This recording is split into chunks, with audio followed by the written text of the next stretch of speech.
লুকসটা দেখলেই মানে শান্তি লাগে আমার কাছে। অন্য কোনো বাইকের থেকে এটা অনেক বেশি কমফোর্ট লাগে। এটা চালায় বলেন কন্ট্রোলিং, আপনি যদি পালসার চালান, পালসার চালানোর পরে আপনি যদি এই বাইকটাতে উঠেন কিংবা এফজেড চালানোর পরে এই বাইকটা যদি চালান, আপনার কাছে মনে হইব যে আপনি একদম হাওয়ার উপরে ভাসতেছেন, মানে শূন্যের উপরে। এটার কন্ট্রোলিং এতটাই ভালো যে একদম পাতলা শোলার মতো লাগে আর কি।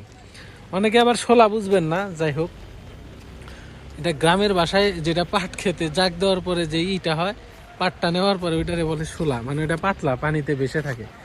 তো যাই হোক, শোলার মতো এটা পাতলা মনে হবে একদমই, যে হাওয়ায় উঠতেছেন এরকম ফিল হবে। পালসার চালাইলে দেখা যায় অনেকে হাত ব্যথা করে অনেক সময়। আমার কাছে ওই গাড়িটা অনেক ভারী মনে হয়, মনে হয় নিজের কাঁধের উপরে গাড়িটা উঠে রাখছি এরকম লাগে। তো পালসারের বদনাম করতেছি না, পালসার যথেষ্ট ভালো গাড়ি, অনেক শক্তিশালী।